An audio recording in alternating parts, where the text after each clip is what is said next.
We are not streaming on Twitter right now because I see a little exclamation point by the Twitter thing in the upper right. God damn it! What happened now?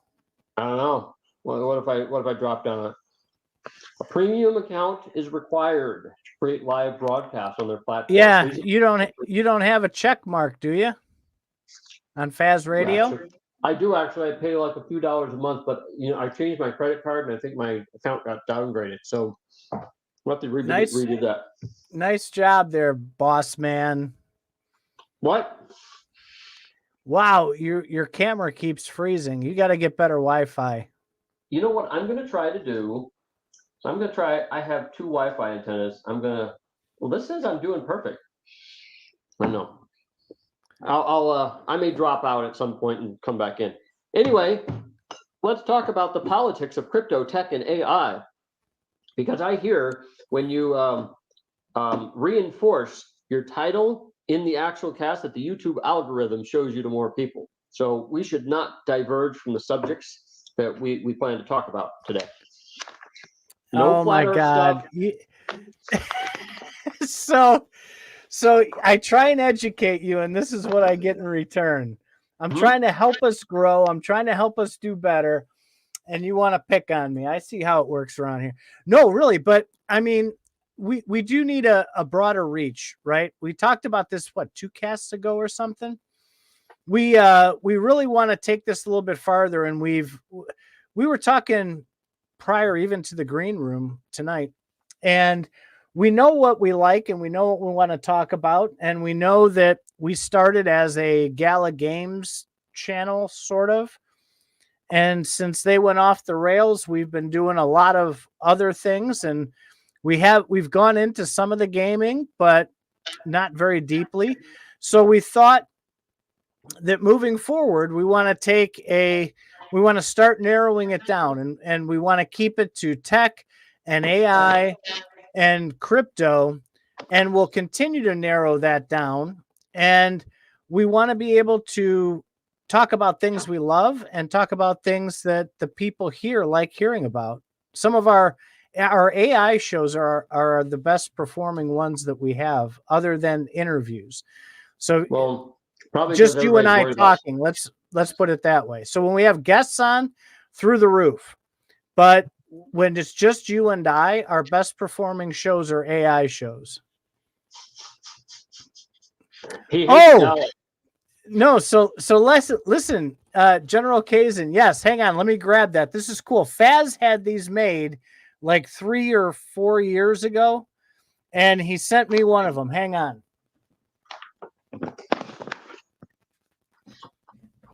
This is wood, and he found this person on what was it? Etsy, maybe? Well, I don't want to reveal who it is, because apparently he probably did not have the permission to do this, but from Gala Games. But it's a giant piece of engraved wood that's painted, and this is absolutely fantastic. I keep it over here, and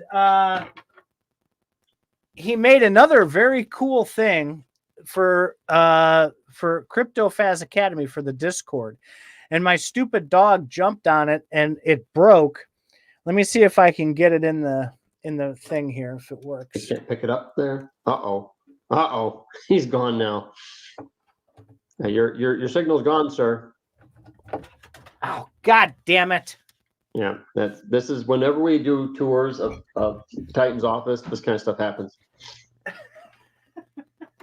Do you remember that show where it took 20 minutes because I pulled the cord out like I just did? In the meantime, I'm eating coconut chunks. Premium coconut chunks, I believe. No, they're not premium, but they're coconut chunks. Enjoy it as a snack. And I'm not getting any money for this.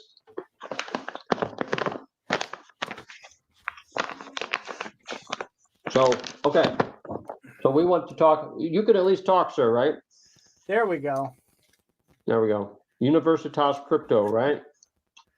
Yes, this thing is ginormous. It's probably 2.5 feet round.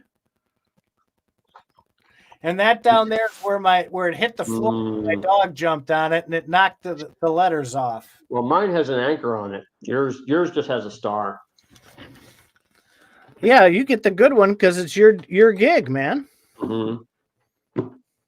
Now I got to put this. Because I was in the Navy and you were a faker. You weren't in the Navy. Oh my God. See, well, prove it. You can't prove that you were in the Navy. Just like you can't prove that the Earth is flat. But anyway, so we wanted to talk about actually a little bit of politics in crypto. Actually, I'm fine with politics as long as we can keep it for crypto. And so we can talk about Donald Trump and his running mate, who are both into crypto. Well, Trump is now. Fix this now. Can you hear us, sir? Yes, when I plugged the camera back in, it messed up my ISO, so now I got to fix that. Oh dear Lord. I am like in technical hell over here today. And people get mad because I use a speakerphone instead of a microphone. But I have a microphone on the floor here. I should plug that in sometime. Well, as long as you're close to it, that's the key. Okay. All right. Anyway, so I wanted to talk about presidential politics and crypto for one, and how all of a sudden Trump is into crypto and he wasn't previously. He said crypto was based on thin air. Bitcoin was based on thin air just a few years ago. What changed his mind? Votes is what my guess is. I think he's trying to get RFK's group, and I think the other Republicans are for crypto, and Democrats seem to be very wary of it. That's what I think. I think he wants more Republican votes. He doesn't want to lose anybody. Well, I think the other side of it, and this is something we talked about before too. I'm going to apologize about my voice. Allergies are real bad here, and I have no idea why. And I've taken a pill, but everything is sealing up on me. I can't figure it out. Anyway, I've told you this before, and it was probably 2 or 3 years ago, he did an NFT drop, right? And Trump put out all these NFTs, and people bought the shit out of these things. And so I think he realized, not from a crypto side or a decentralized side or freedom side or anything like that, but I think he realized from a monetary side, this is a pretty damn good business. And so that's what drew him in to at least pay closer attention. And he probably, my guess is he laughed at it. He's like, all right, whoever you are, one of my aides, go ahead and create these NFTs and we're going to watch it flop. And then he sold like millions of these things for tens of millions of dollars. And he's like, hey, there might be something in this. Well, so my thought is he wants to use crypto as a way to get out of our current financial conundrum right now. We're still all kind of having to pay off COVID.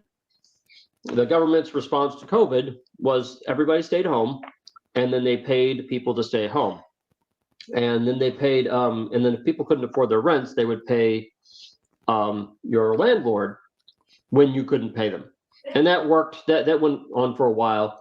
And that went on all around the world, actually, to some degree. And so all the governments did it. And so everybody got really broke and they started printing up a lot of money. And we printed up trillions and trillions of dollars.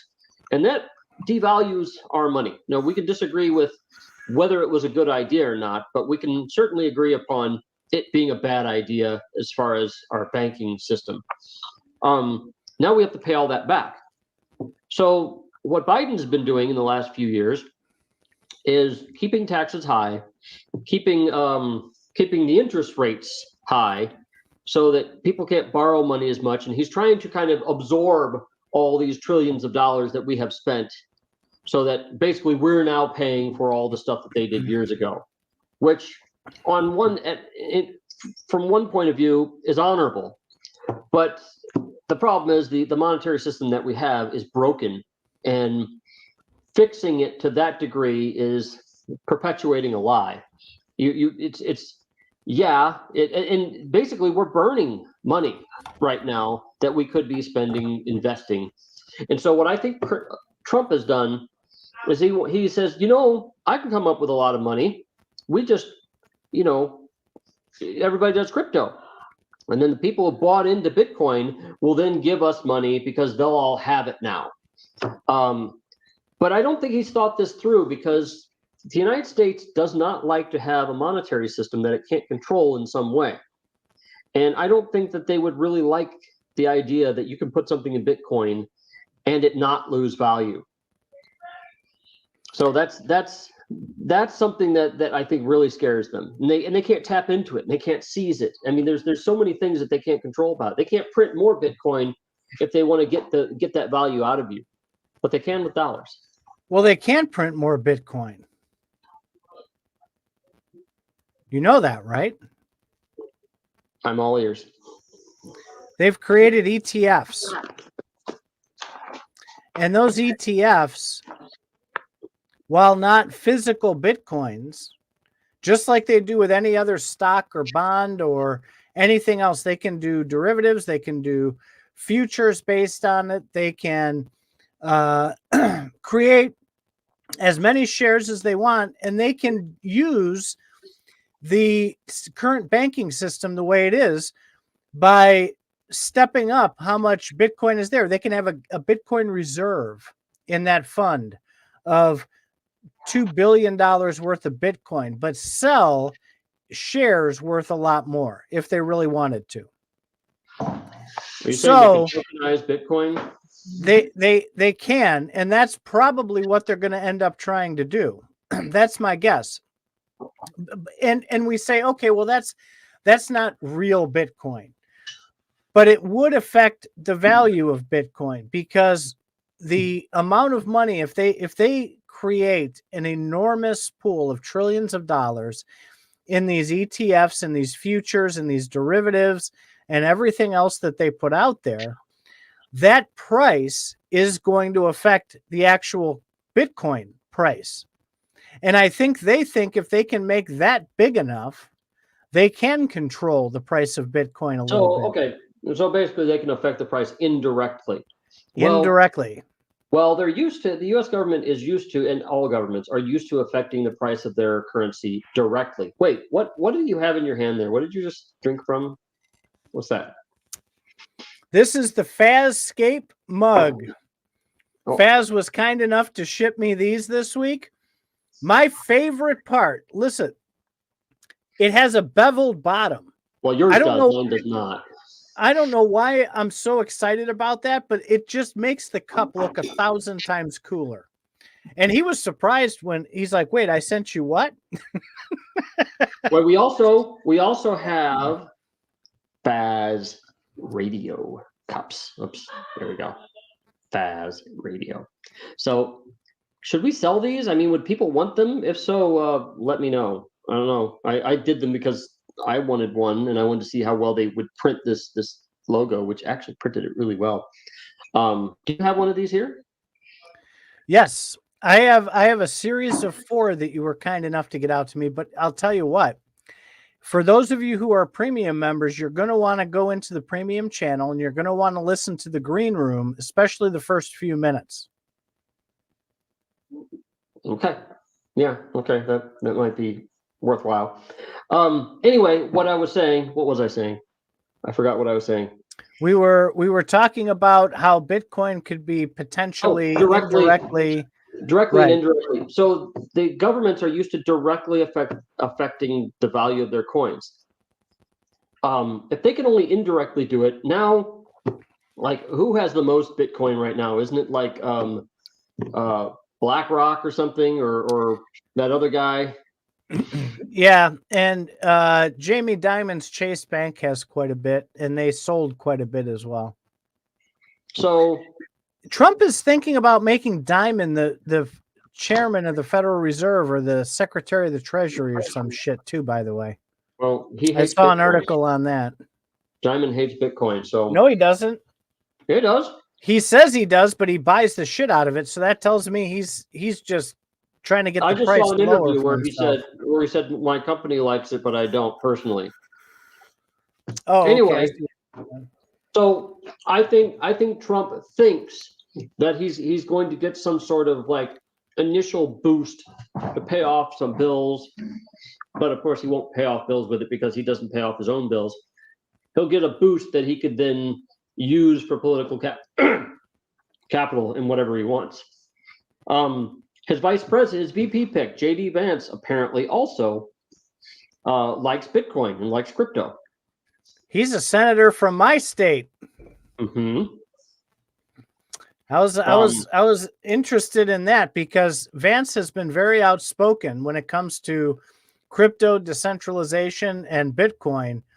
And he was a Trump hater at one point, from what I've been reading. Now, we don't want to go into that because that's politics that's going to divide us. And let's skip to the fact that he likes Bitcoin. And hang on, as always, you cut me off before you let me finish. All right, okay. So he at one point hated Trump, but when they got together and started talking about the things that were important to America and everything else, apparently with Trump's newfound love of Bitcoin and crypto, that's where I guess a lot of the marriage made in heaven started to take form. So I think because Trump knows he's weak on that, that was a definitely a consideration for why he chose Vance as his VP. I think what Vance might have told Trump was that, hey, if you buy a bunch of Bitcoin right now and then you get the United States behind it and you're president, then you stand to make a lot of money. That's what I think. That could be it too. And then you also got to remember the other side, right? And you've got to remember what the Democrats are coming forward with. And what we've reported on here as well is a lot of that is, I wouldn't say anti-crypto. I would just say taking a hard line against it and trying to trip it up as much as possible. People like, what's that woman, that crazy old woman that Deaton's running against? What's her name? Elizabeth Warren. That was it. Elizabeth Warren is like going hard, and it looks like we lost Faz there. I'm still here. Wait, you unfroze.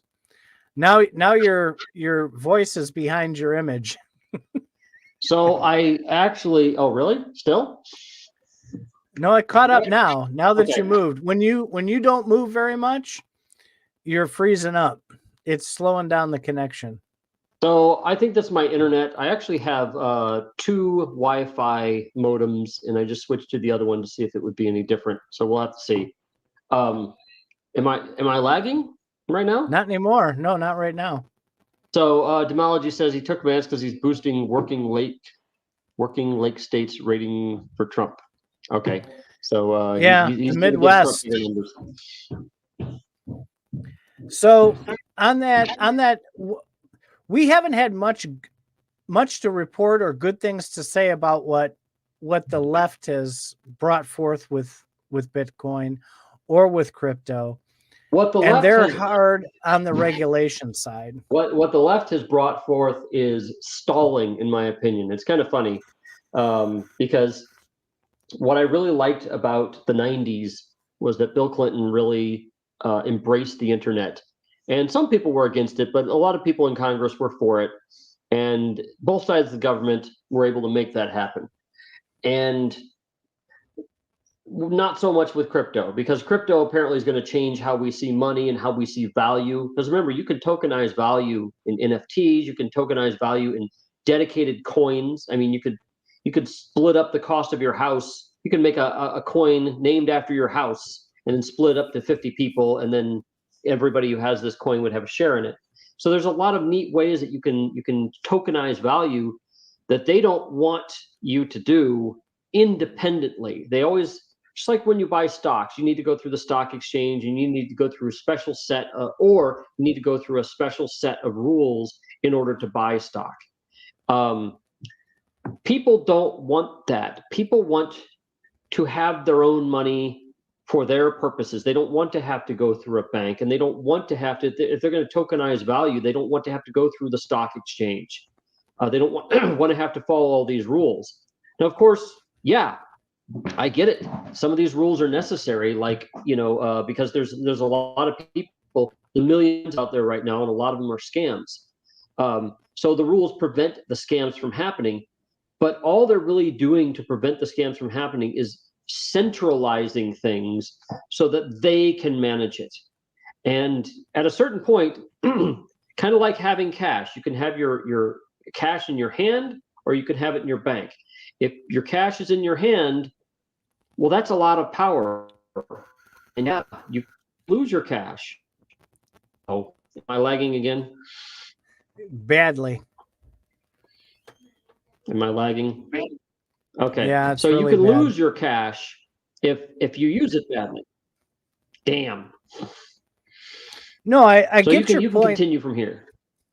No, I get your point, and I think I'm like Dr. Decentralized, right? I'm a hardcore decentralization person. For the banking side of it, I do understand the need for and justification for some rules, right? But if nowadays you go to a bank and you try and take out $20,000 for something, it's ridiculous what you got to go through. We've had people on this cast who have talked about, and you and I both have experienced this as well, at places, at big exchanges like Gemini or Coinbase. You bring your crypto in and they hang it up and have to ask you 50,000 questions about where did you get it? How did you get it? Why did you get it? Why are you bringing it here? Are you going to cash it out? Well, we're going to give you a restriction and you can only sell or move X amount of dollars. And this is where the creep from that regulation, that government regulation comes in.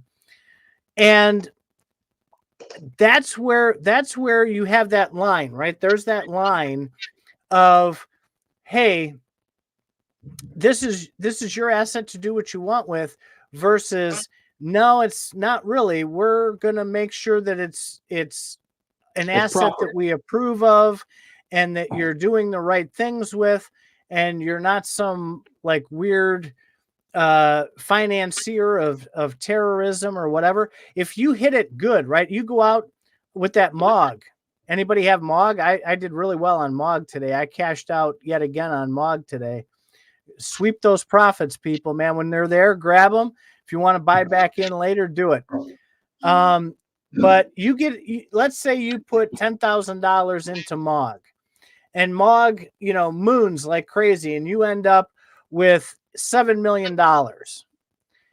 It's getting increasingly difficult every single year for you to be able to do anything to actually see that $7 million in real life. If you hit an exchange with $7 million all of a sudden when you didn't have anywhere close to that before, they're going to freeze it, most likely. And they're going to start asking you questions, and they're going to want you to re-verify with your KYC and send in documents, and where did you get the money and how did you get the money, and you need to provide hashes and everything else. It's getting crazy. So we've talked about before, the importance of pushing for adoption to use crypto directly places rather than having to cash it out to fiat and put it in your bank and use it that way. If I can go directly to a mortgage broker, or I can go directly to a car dealership and pay with that Bitcoin or that token that I have, ETH or whatever it may be, that is the real freedom. That's where this stuff comes in, where you don't have to have that intermediary as the what do you call that? You use the term all the time, the something locker. You used to say it all the time. But you have the vendor lock. No, you have this person, the gatekeeper. Sorry, I was wrong. Not locker, it was gatekeeper. You have this gatekeeper who you have to beg for your own keys, and that's not what you want. And it seems like one side is more for that kind of stuff and the other side is more towards the other way. Well, yeah, I would agree with that, and I'm a liberal, and I tend to go more for the Democrat side than Republican. But as far as my own money and my own property, I want the ability, not that I will, I want the ability to be able to control things myself. Hey, banks provide a lot of services. They do a lot of things for you that you wouldn't have to do yourself. But no, I want to be able to do all those things myself. I would like to custody my own money and perhaps take out a loan and have me manage that loan, or me using an automatic system that will manage the loan, that won't just dump me one day. I want a consistent set of rules that doesn't need that I don't need a bank, that I need to worry about a bank changing their mind or not liking me. Well, what if I believe in something or change a value? I come into some value system that the bank doesn't like. Okay, they're going to have a problem with it. They're going to dump me. And yeah, the value system right now is crypto. A lot of banks are dumping people. So you shouldn't be dumped from your bank, from your own property, because you have a different set of values than your bank. They just shouldn't be managing it to begin with. You can manage it automatically now in a decentralized way. So that's what I like about crypto. So perfect segue on that. So now we have this rise of AI. And some of these videos that I've watched this week, because I try and keep up, I watch a lot of videos, right? And I don't watch a lot of long videos. I watch a lot of short videos, 5, 10, 15-minute videos. And it's gotten to a point now, and Faz, if you don't remember, I'll send you the link. Something you'd be very interested in. It's a very reasonable monthly subscription. I'm thinking about it myself too. It's called make.com. I think it's .com. Might be something else. Yeah, I think it's make.com. Anyway, it is an automation system, kind of like Zap used to be, Zapier.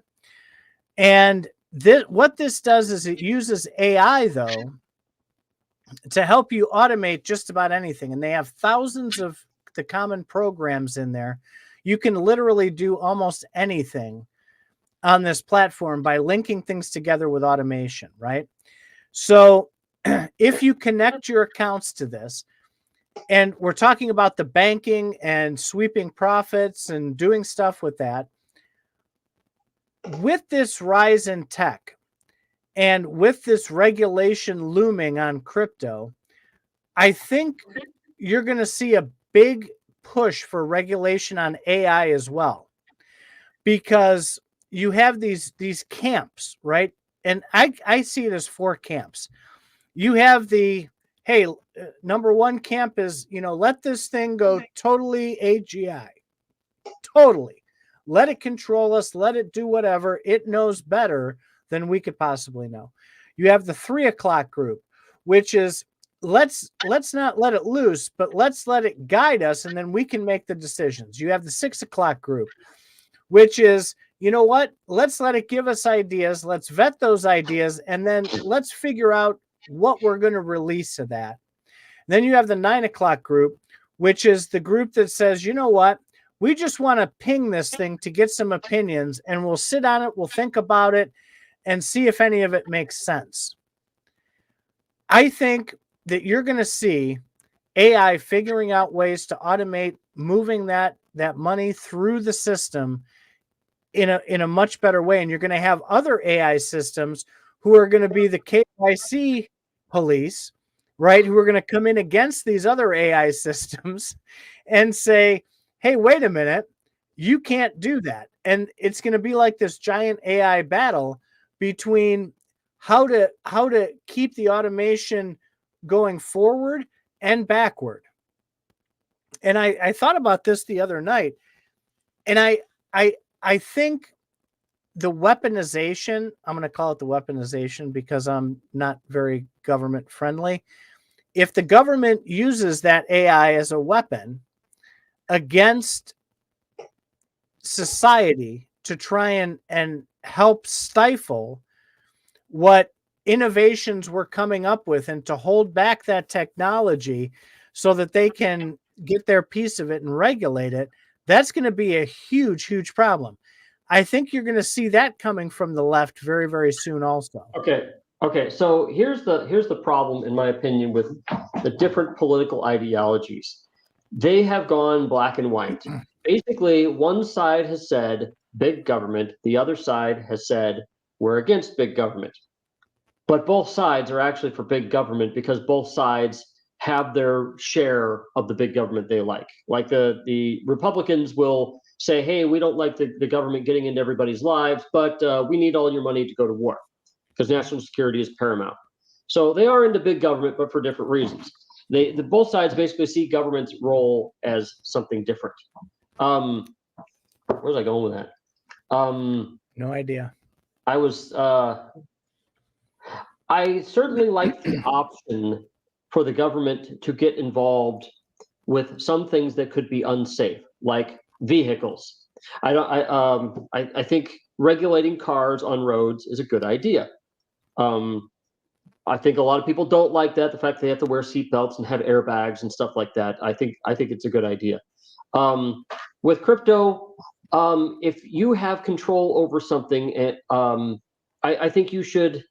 If you don't understand banking very well, there are banks to help you out. If people need to realize what their limitations are, and you could be taught in school. If you want to do this yourself, then you could do it with a crypto wallet. You want somebody to help you, have your crypto wallet at a bank. Fine. There's room for both of them. In the case of AI, I think AI actually does need some regulation, just like vehicles do, because AI can spiral out of control. You can write programs and write AI programs and hook things up in such a way that they kind of are like a fire that starts and feeds on itself. We will have the equivalent of the Chicago fire with AI. AI is going to get automatic to some point, and then certain things are just gonna start feeding each other, and then something's gonna get out of control, and then we're gonna have an AI fire department put it out, or put together an AI fire department to put it out. We're going to start realizing we need literally a public sector AI fire department all the time to keep fires. And to this day, we still have fires in people's houses, but building codes and laws are and fire departments are what keeps us all from setting our cities on fire. So I think we do need some sort of regulation with AI. It can get out of control. Bitcoin is not something that will just feed into itself and get out of control. That's always something you have to do manually. Now, if you want to talk one last thing, if you want to talk about DeFi, that's different than just Bitcoin. DeFi is something you build with Bitcoin, and you could certainly program some DeFi contracts up to where that stuff can get out of control. So I think there's a happy medium. Go ahead. No, so Zorro brings up a great point. Nowadays, a person can use finance systems and operate completely independent. Perhaps it is not used much because we still do not have a high level of trust. Now, this is really important because you can and you can't, right? So you can do some banking, traditional banking, through those finance systems, and trust is based on that smart contract, right? So if you were to take your MakerDAO tokens and stake them and take your loan and do all those things, you get your money, you go do what you want with it. You have to have somebody who accepts that, though. And then you have to trust that the person who wrote that contract where your loan is being secured by your Bitcoin or your Ethereum or anything else wrote it in a way that isn't going to screw you over. And the average person doesn't have the ability to decode that nonsense. Okay, let me finish my thought. Here. Well, I don't want you to stack on other thoughts. I want to hit this while you're in here.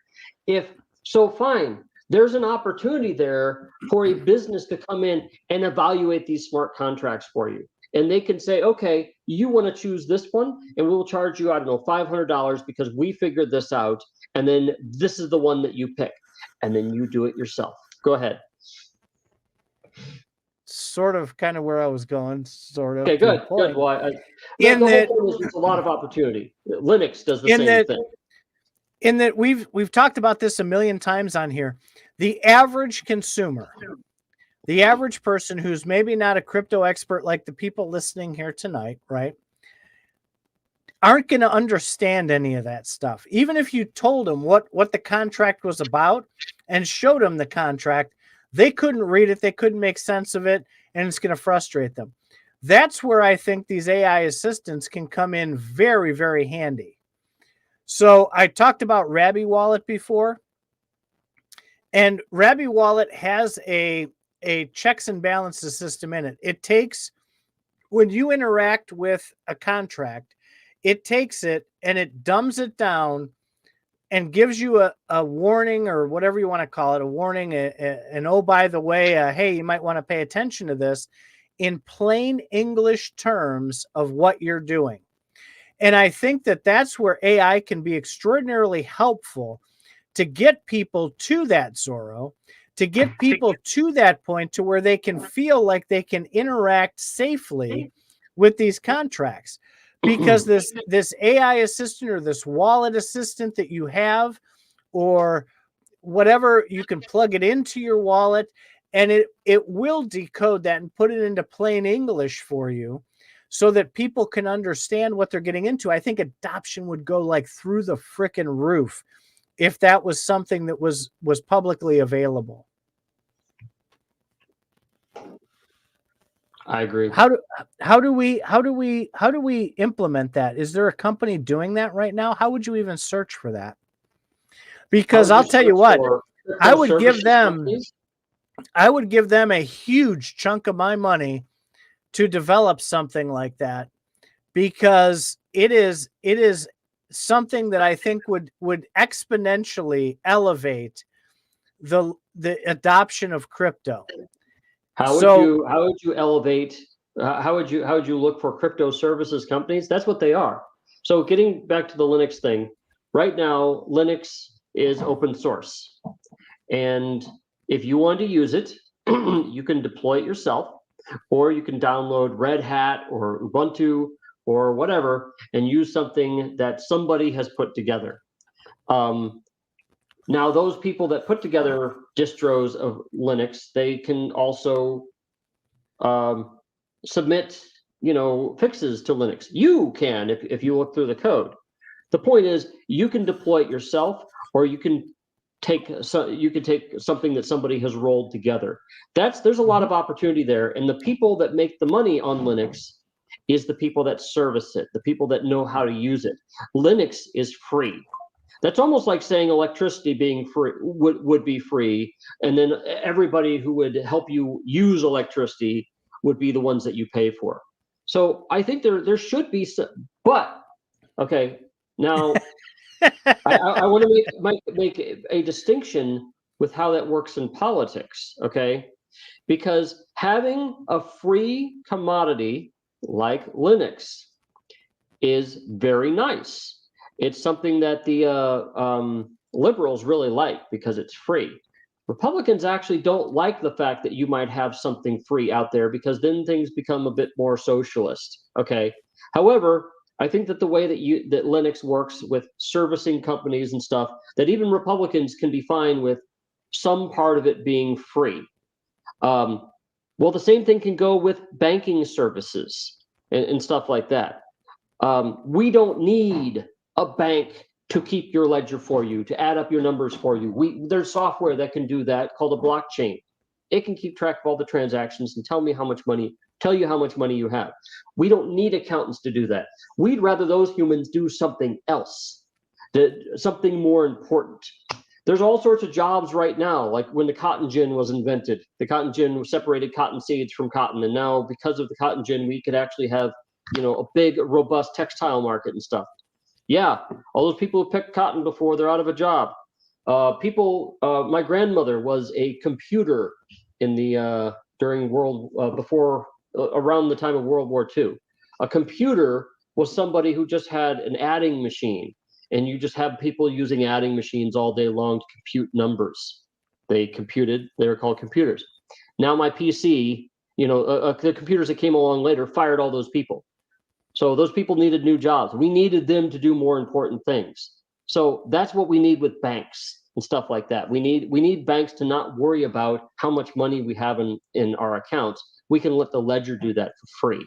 Let them worry about how to get us a loan. Wouldn't that be nice?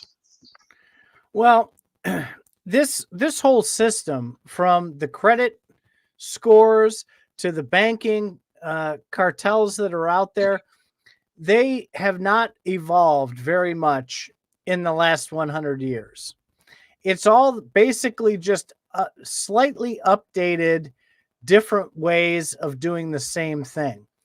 And part of the point, and you and I have had some great banking discussions on some previous shows, but if you take the banking system and try and update it, it doesn't work, because they have to figure out new ways in order to collect those fees.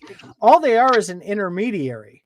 Your money, when you put your money in your bank, it isn't in the bank that you go to. It isn't at the Chase branch down the street.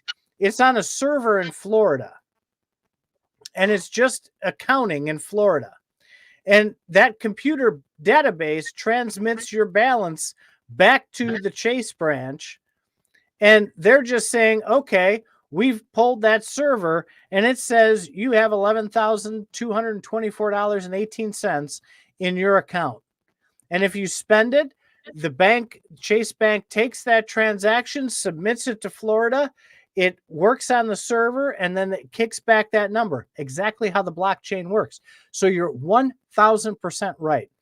Now, the problem is creating a bank on the blockchain and getting approvals to do that, because the minute you start taking people's deposits, there's going to be a problem. But then also, as that bank being decentralized, they're not going to work on that fractional reserve system, or they shouldn't, because that would be too traditional banking. So the loan rules are going to be different. They're going to actually only be able to loan out what's in their reserves, instead of 10x what's in their reserves. That's actually what we thought banks did, but it turns out that banks don't do that. Banks just loan out money they don't have. They'll just invent a loan. They'll say, okay, here's $500, and they'll just credit your account. And then when you pay it back, that $500 goes away, but what they keep is the interest off of that. That's not entirely correct. So what they do is they work on a fractional reserve system, which is why they push you to get direct deposit and why they want you to keep your money in there. Because what happens is they're allowed, and last time I looked, I'm not up to speed on this, so if I screw this up, don't butcher me. But last I heard, it was 8 times the amount that you put in, right? It changes according to how the Federal Reserve allows you to do things. And even then they abuse that. So to use a real basic example, if you deposit $100 in the bank, that bank puts that under the reserve sheet. And that means that they can create $800 in loans at that eight times rule. They can create $800 worth of loans to loan out to other people. When they run short on their reserve versus the loans that they have outstanding, that's where you hear about the federal funds rate, because the bank will then borrow from the Federal Reserve the amount to put into that reserve to cover how much in loans they have out. And they'll pay that federal funds rate, which is, 4, 5, 6%, to the Federal Reserve for those Federal Reserve loans. So it's literally creating money out of nothing. Out of $700 gets created out of thin air. That's how you get your mortgage. The banking customers make their paychecks direct deposit every week, and that's millions of dollars. Let's just say, for easy math, $10 million in direct deposits that week. And they get $80 million they can loan out to people for homes. And that's where the credit scores come in, because that reserve that's there, they have to have that cash on reserve at all times. They don't want to borrow from the Fed and pay the Fed interest. That changes over time. The Fed might relax that one day, 1 year, and then make it tougher another year. During COVID, I'm sure that was relaxed a lot. How do you think Silicon Valley Bank failed and stuff like that? Actually, no, not Silicon Valley Bank. That one, I believe, was actually solvent. They actually, I think, called the loans on that bank. They were largely solvent, and they were mad that they liked crypto, if I'm not mistaken. Well, M-Ice, that is absolutely correct. And that's why they have to bail out these banks, because they know that if they don't bail out that bank, all those depositors are going to be out their money. And there comes a point where if they're out of their money, then they can't pay their mortgages, and then it's going to depress the economy too. Right. It's like a huge cascade. What do they call those? The domino effect, right? It's that domino effect that happens. So they have to keep that there. And that's what the Federal Reserve is for. And that's why there's the FDIC insurance, Federal Deposit Insurance Corporation, right? They insure those deposits in case something goes sideways, that the people are taken care of. And the whole banking system, people don't realize how that works. And I have a deep knowledge on that banking side, because not only did I work in financial planning and financial services for major brokerages, Fortune 500 companies, but I worked for a small company at one point that actually sold checking accounts to banks. Yes, your bank either buys or leases the checking accounts that you use at their bank. The bank doesn't create them. They are literally just a shell company who facilitates transactions. That's all they do. And a lot of people are surprised when they hear that.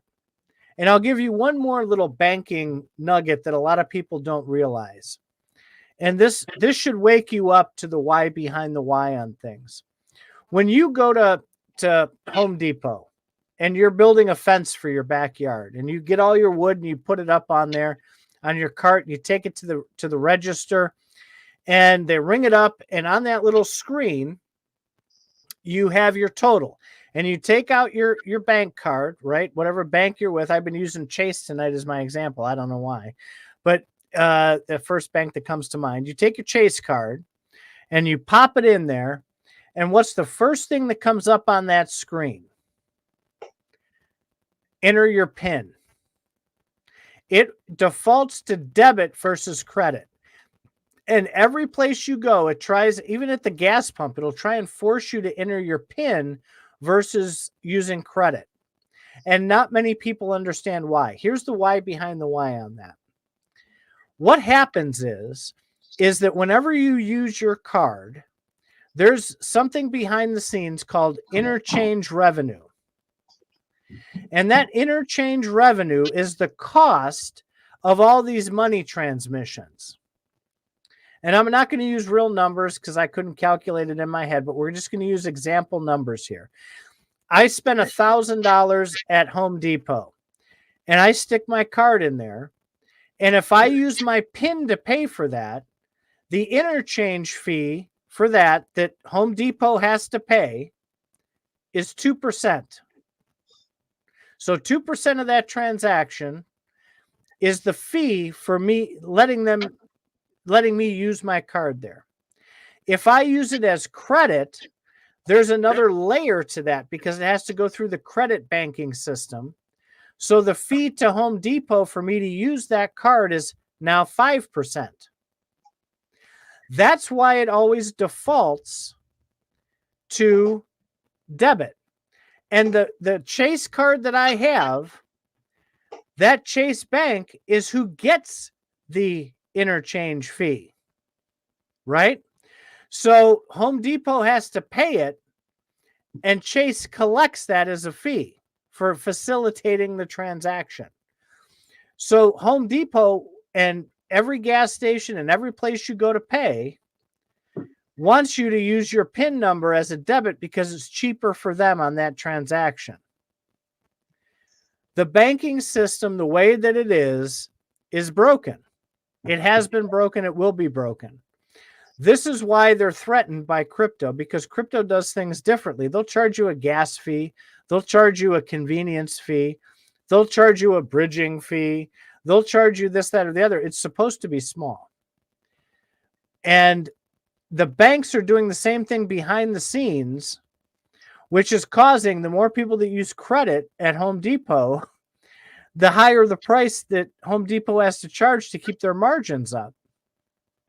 But that's how interchange fees work. That's how banks make money. That's the shell of the banking industry. You've got to think differently about money. And you have to be educated about money. And most people aren't, unfortunately. And they don't understand. How does Bitcoin make that easier then?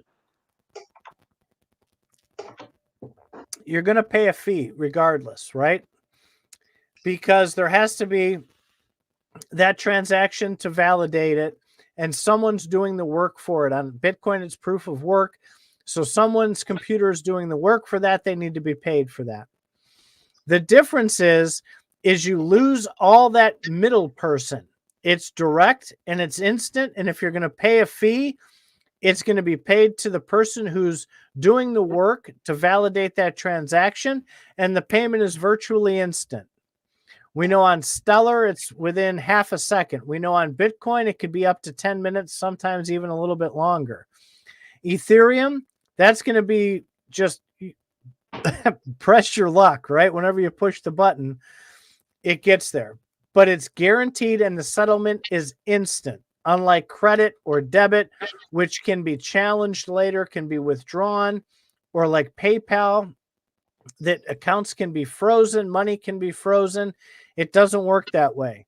So the convenience fee that you pay on crypto networks gives you a different set of guarantees, promises, and deliveries than what the banking system gives you. Okay. That seems like it would be a bit simpler and easier to understand. Here, Glitch says that you are being quite sexy today, Mr. Titan. Yeah, thank you, Mr. Glitch. It's good to see you here. We got to catch up, man. We haven't caught up in months, man. I'm surprised that that people have stayed on this long, because last few times we talked about banking, people leave in droves. Well, I think this banking discussion was a little bit more interesting because I wanted to make sure that people start to understand. And I hope that this discussion tonight will get people to go online and look up things like interchange fees and understanding how banking actually works. Because until I got that deep in it when I worked for that company, I had no idea that's how things worked. And these are things that you should be taught about. And they should be. Now, even in the high school level, especially the college level, but I think even in the high school level, they should be taught about blockchain and crypto and how things work and banking and how it really works, not just the basics, but things like we're talking about here tonight. That is an education. Education should be talking about the things like this that are going to help you survive, give you survival skills, give you the knowledge you need to succeed in life. Nobody gives a shit about what Napoleon did in 1812. That's not going to help you in your life 3 years from now when you need to make your car payment. Learning about how banks work, how loans work, how credit scores work, how to work the crypto markets, how to trade, what stocks are, how they work, making your money work for you, how to negotiate a proper salary, how to find a job, how to fill out a resume and an application. Those are things that give you life skills. And in the 1940s and 50s, they taught that stuff. They don't teach that stuff anymore. You know, they don't even have home ec anymore, Faz. My kids don't get home ec. And everybody would tease the boys, right? If you went into home ec or whatever. No, hell with that. Learn how to cook, learn how to sew, learn how to take care of yourself. The military did that for me. Listen, I was spoiled, okay? so much love to my mother because she let me get away with so much. I never made a bed. I never did laundry. I never did any of that stuff. And I got to boot camp and I was like, what in the actual hell are you asking me to do? You didn't do laundry in boot camp. There are people that did that for you. No, I had to fold clothes though. Okay. 100 million times over. And then they dump them on the floor and you do it all over again. But I'm talking about practical skills. And that's what this, I'm kind of getting off target here a little bit, but that's what this revolution is about. Use AI to teach you how to do things. You can get a better education from YouTube and AI than you can in a traditional public school these days. And that's what we want to bring to this channel and to this audience. You can get a better education if it's prepared properly. You can't just go on YouTube and just bumble around and get a good education. It would help if somebody put together things on YouTube. There's enough things on YouTube to put together to have a good education, but somebody still has to prepare it. And I agree with what Zorro said here. School needs to talk about money. That's it. I think school will help you identify what the specific coins are. I mean, to show you how to use money, and this is $1, this is a $5 bill, but they won't tell you how to balance bills and stuff like that. They won't teach you how to invest either. And well, I have a problem with investment in general because investment is really just conning people out of their money so that your company can get more money, which means you then have to teach them how to determine what good companies are. And that, I think, everyday people have a problem with right now. That's not something that's easily taught, is to find out what a good company is. You might know what a good company was last year, but times change, companies adapt. Well, you made probably, if we, over the last 3+ years, if we had like a top 10 of moments that people should remember forever and we should immortalize, would be one nugget. You would be in that top 10 for one of your nuggets, okay? Where you talked about that, and it really resonated not only with me but with the comments blew up when you talked about what you just said. Say it again. What? That people don't know how to invest? What? People don't know how to invest. They go to Reddit, they go to whatever channel on Discord or Telegram or whatever, and they see somebody mention floppy company, FLP, and they dump money in it and they lose it, and then they wonder why. You did a show where you talked about that, how to analyze a company, and you went through it pretty quickly, but you went through it and we got probably 20-25 comments on that. And we did a second show where I did a lot of that because we had talked about how to analyze a crypto company to see what do we look at in a crypto company. It was probably close to 2 years ago, 2 or 3 years ago. And was that when you were recommending Black Eye Galaxy? No, it was before. It was before that, because people started asking, well, how do you analyze these companies then for stocks and for crypto? And we did a whole show on that because of your comment. And that is 1,000% true. You can look at 5 different things. It might be the right 5 things. It might not be. But the point is people need to be taught what to look at. And they might agree with some things you look at and disagree with some things you look at. How about you start by people being taught to look at multiple indicators, period? Because you and I might disagree on a company to invest in. I'd say, well, this indicator says this, and you'd say this indicator says that, and that's why I don't like them. But just start having indicators to talk about. I think that matters. It does. Some people just invest because their favorite influencer tells them to invest in something. They said, "Oh, I made a lot of money on this." Well, people need to realize that a lot of money is made in speculation. Financial literacy. Yep, that's true. Whoop. I clicked it on, you clicked it off. People can make a lot of money off of bad choices too, but they need to realize that those are speculative plays and you're taking big risks. People need to be taught to think about things for themselves. Yes, definitely. Yeah, you have to have a good foundation, and that's what's glaringly missing from the education system now at all levels.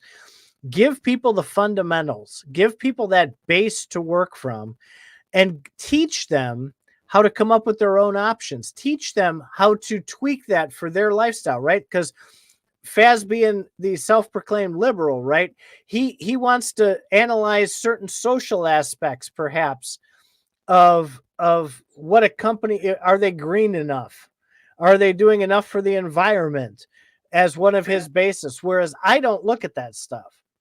So you have to be given the, I'm giving examples, generic examples. I know. I was going to say there's long term and there's short term that I invest in. But explaining to people what those options are, and if you believe in that option, how to analyze it for that. Absolutely. So, Jason, you're absolutely 100% right. They've got to get into that. And I don't know what it's going to take to move the needle that direction, though. That's really hard to do. All right. Well, we're over an hour right now, and I think we need to start wrapping this up. This was a very interesting cast. Went a bit more into banking than I thought we would get into. Well, I'll tell you, here's how I want to end the show. I don't know about you, Faz, but ZipBugs have been raging lately. You right? mean these things? And this is a ZipBug right here on my T-shirt. Yeah, it's a nice T-shirt. And it was 2 months ago that you unveiled your ZipBugs game, right? Zip Sprint.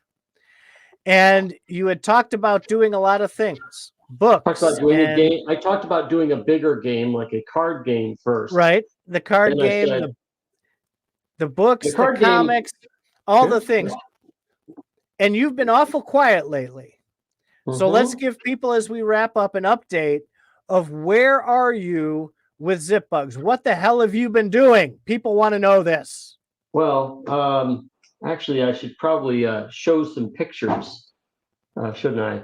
I've been working hard on a ZipBugs book, an illustrated book, more for young adults, and I actually got some illustrators to help me turn my NFT set into something more cartoon-like that will work really well for comic books and kids books. So I have been working hard on stories and drawing pictures and working with them. Let's see if I can find a good picture here. Maybe I should show. Go ahead. We talked about the coffee mugs and the T-shirts and all that kind of stuff, but Faz has been heads down working hard. That's why he hasn't been in Discord a lot. And I want to make sure you guys understand that this is not something that he's abandoned, right?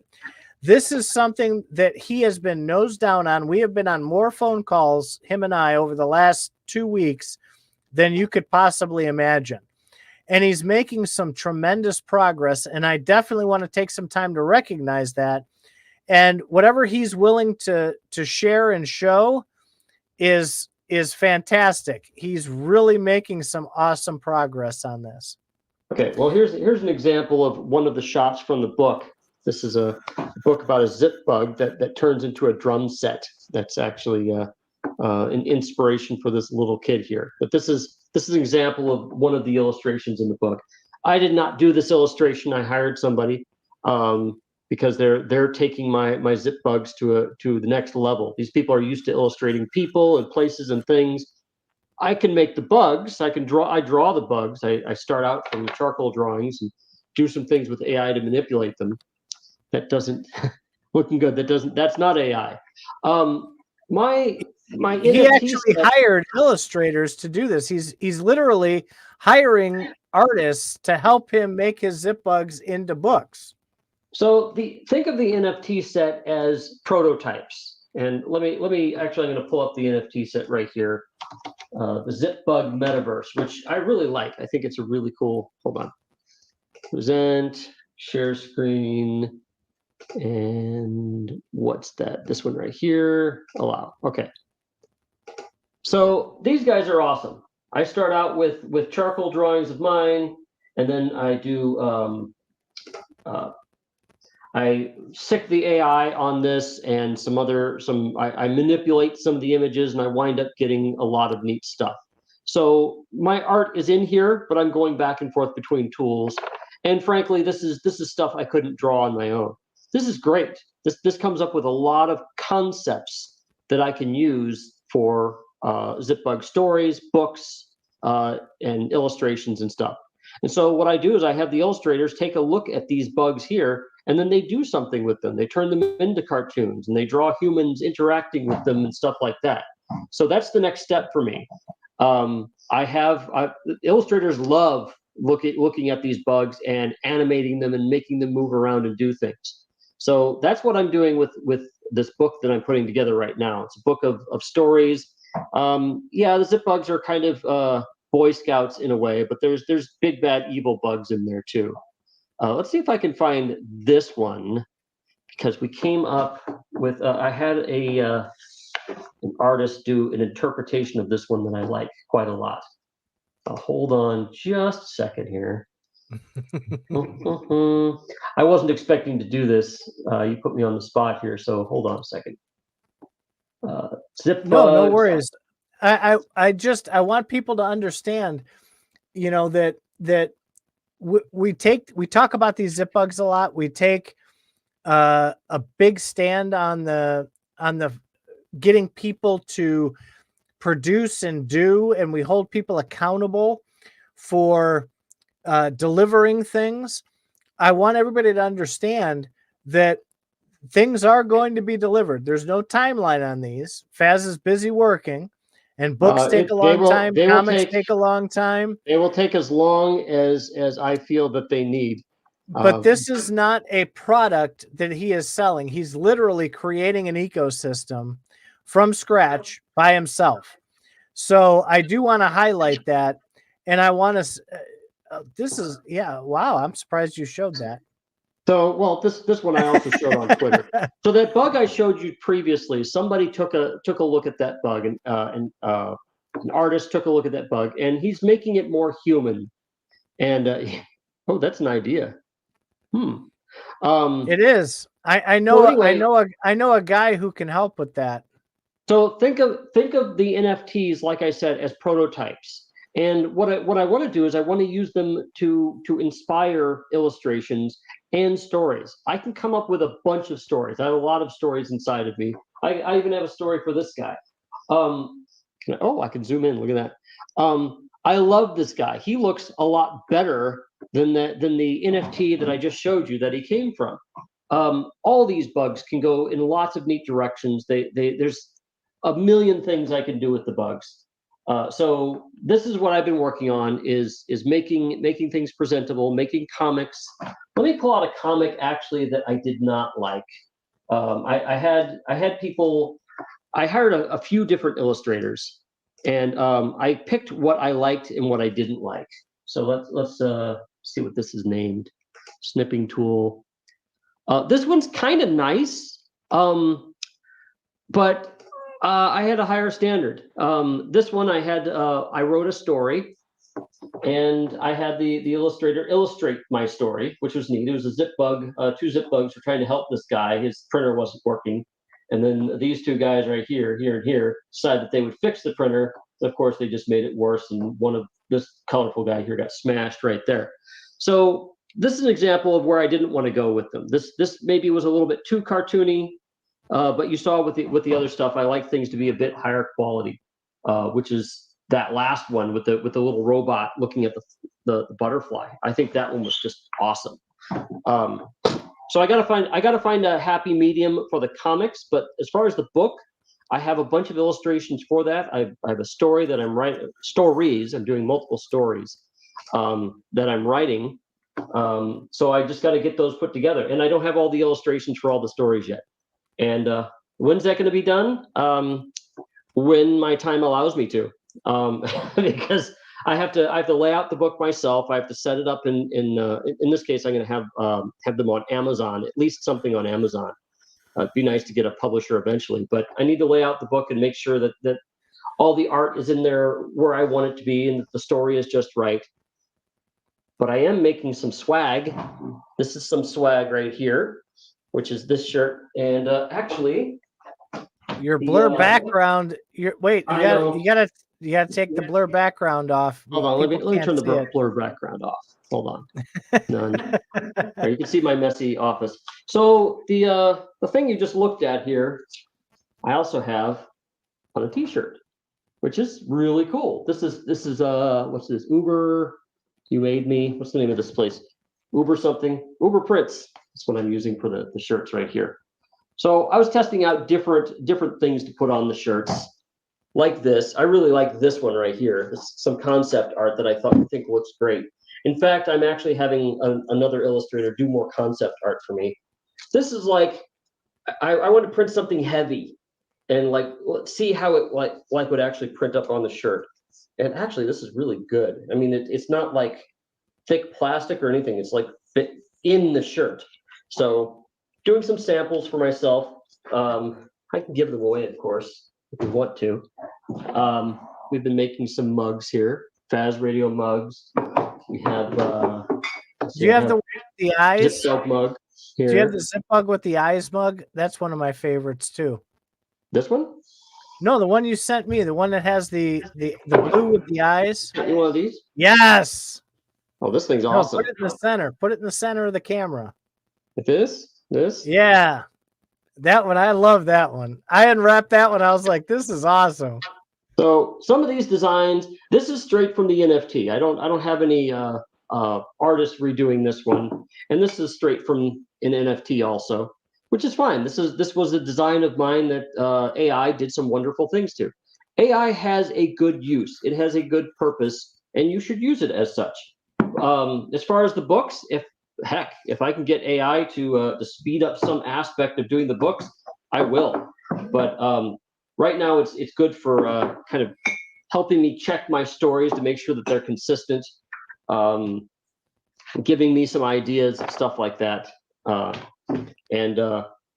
Yeah, it's really bad at coming up with art. I'll tell you that. AI is terrible with coming up with art. That's okay, though. You're good on the art side. I am so glad that progress is being made. You've even blown me away with how much progress you've made in such a short time. So thank you for sharing that, even though I put you on the spot. Yeah, you'll have to, apparently you can get me at VCon. Somebody go into VCon here. Where can I buy my FazRadio mug? Here we go. We can hook you up, Mr. Zorro. Weren't we going to do some sort of storefront, Mr. Titan? In the meantime, I can definitely order you one. And you have to tell me which one. I believe Zorro's a premium member of Faz. I think you should just give him one. Yeah. Okay. Since he's a premium member, yeah, I'll definitely do that. Is there any other premium members here? There might be a few. There might be a few. Yeah. Well, this one is a nice ZipBug landscape. These are. So get a hold of us in the premium channel, and Faz will hook you up with a mug if you're a premium member. Maybe I can have this one shipped to you because I like this one. This is one of the best designs. I love that one. What's funny about this one is I didn't even like this original. Like I came up. This design actually exists in one of my older sets, but it doesn't look too good. And then I redid it with the AI and makes it look a whole lot better. So AI has its purposes. Awesome. We're way over. Why do we have a sad Shanrat here? What's he sad about? I think Shanrat is not a premium member. Oh, well, it's only like $2 a month, dude. anyway, we should put together a storefront and have it or at the very least be able to order things for people. I can order things for people manually as long as there's not a lot. But if we start getting, I don't know, inundated with 15,000 people, then we'll have to have a storefront. So if you want a mug, I'd be happy to get you one. Now you're creating work for me. For me, well, okay, then I will keep all the profits and not give you any. How's that? Okay, I'll get to work on that storefront right away. That's remember we talked about that. You get a percentage of the profits there. The 0.01% that I promised you. Remember that? Well, I'll leave that comment alone. But no, we're working towards that. As we mentioned last week, we got all 3 websites up and running now. I finally went heads down and got CFA and ZipBugs and FazRadio all up and running. So now it's digging into those back ends and getting the shop set up and all the other interesting things taken care of. Faz has promised me he's working on the additional social media accounts. So pretty soon we are going to be off and running on a ZipBug and CFA adventure. Well, this is ZipBugs.com. It's pretty simple at the moment. We have the game right here. And we have our ZipBug collections. This is the most latest one right here, the ZipBug Metaverse, which is what I just showed you. So we've been keeping busy, me and the ZipBugs. Titan has been helping with things like putting together this website. There's a ZipBug right there. When you click on him, what happens? Goes to the homepage. Oh, well. If people don't know that in 2024, they shouldn't be on the internet at all. Okay, what are they? And this needs to be bigger text. There's people who can't see very well, Mr. Titan. It looks bigger when you're at the site. Right there. All right. So that's it. That's what we wanted to end this with, is to give you an idea of how things were going with the ZipBugs. And yeah, if you'd like to be a premium member, we could use the money, the $2 a month there, for the opportunity. There's a link at CFA that will see CryptoFaz.academy. All you need to do actually on a Discord is just support the Discord. But how do you do that again? You just right click on there and like support it with stars or something. How does that work? Right, or boosts. Yeah, boosts. That's it. Boosts. So yeah. So I am very, very happy of where ZipBugs are going, and I know you're working hard. I'm working hard. The community out there that listens to FazRadio, thank you for being a listener and a contributor and a commenter and a part of what we do here. Oh, it's gone. All right. Well, let me find that button here. Have a good one, guys.